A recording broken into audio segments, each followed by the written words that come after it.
Bonjour à tous et bienvenue dans le flash d'information. Une étape cruciale franchie dans le cadre du programme présidentiel de construction de logements sociaux et économiques.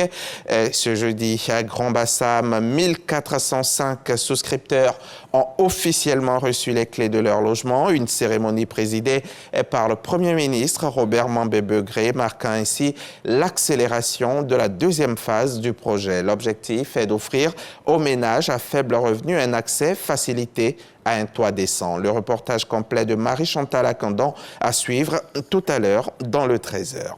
La langue maternelle, un trésor culturel à préserver. Ce 21 février, la Côte d'Ivoire célèbre la 25e édition de la Journée internationale de la langue maternelle, une initiative de l'UNESCO pour promouvoir la diversité linguistique. À cette occasion, la ministre de l'Éducation nationale, Maria Tokone, a fait le point sur les efforts menés dans le pays, notamment à travers le projet Élan qui connaît un franc succès dans 10 villes. On voit cela avec Sephora Zeki.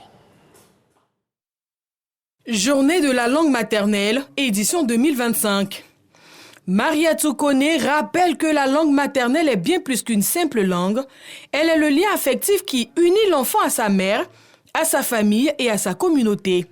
L'UNESCO commémore donc cette journée pour réaffirmer l'importance de la diversité linguistique et du multilinguisme pour favoriser la dignité, la paix et la compréhension. Les langues maternelles sont donc bien plus qu'un simple moyen de communication. Elles sont au cœur de l'identité personnelle, du développement intellectuel et de la préservation des cultures intériorisées et vécues par les individus. L'objectif du gouvernement est clair. Promouvoir un système éducatif plus inclusif, respectueux de la diversité des cultures et des langues ivoiriennes.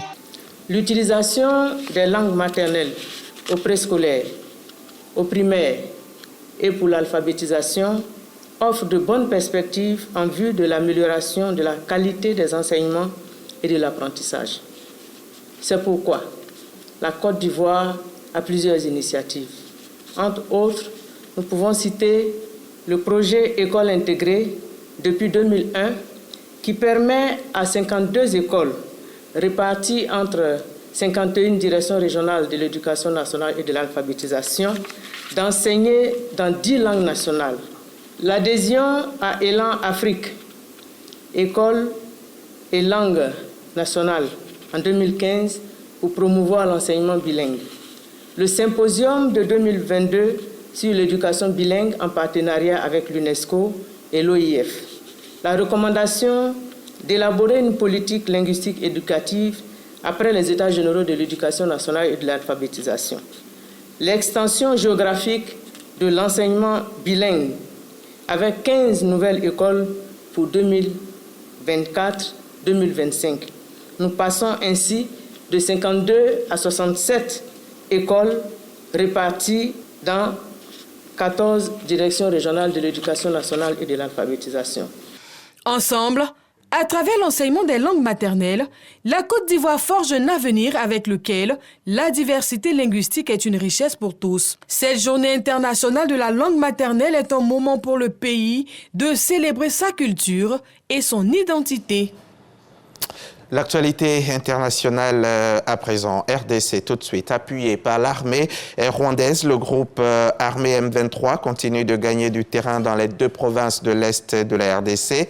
Au Sud Kivu, son avancée a notamment provoqué des scènes de panique et des pillages à Uvira, une localité frontalière du Burundi où les habitants rapportent aussi des accrochages entre soldats congolais et miliciens Wazalendo depuis plusieurs jours. Tout au long de la journée du 20 février, des affrontements ont par ailleurs été signalés sur plusieurs fronts. Selon une source humanitaire, les violences ont fait plusieurs morts et blessés. Elles ont aussi conduit de nombreux habitants à fuir en direction du sud ou du Burundi voisin. L'armée congolaise reconnaît des échanges de tirs à Uvira, mais affirme que la situation n'y a pas dégénéré. Selon le porte-parole de l'armée israélienne, Ariel et Kfir Bibas sont morts en captivité à Gaza, tués par des terroristes terroristes palestiniens en novembre 2023. Dans la nuit du jeudi 20 au vendredi 21 février, l'État hébreu a également accusé le mouvement islamiste de lui avoir remis le corps d'une personne inconnue à la place de celui de la mère des deux enfants, Shiri Bibas, âgé de 35 ans. Le père des deux enfants a lui été libéré le 1er février. Les 4 dépouilles avaient été remises quelques heures plus tôt par le Hamas au Comité international de la Croix-Rouge, puis à l'armée israélienne dans le cadre de la première phase de l'accord de cessez-le-feu à Gaza, entré en vigueur le 19 janvier et qui a déjà permis la libération de 19 otages israéliens contre celle de plus de 1100 Palestiniens détenus dans les prisons israélienne. On est vendredi et c'est jour de sport sur RTI 1. Dans le 13h, je recevrai un journaliste du département de RTI Sport, justement, qui viendra nous livrer l'actualité sportive de la semaine. Ce sera probablement Samuel Metsch. Rendez-vous donc tout à l'heure sur la chaîne qui rassemble.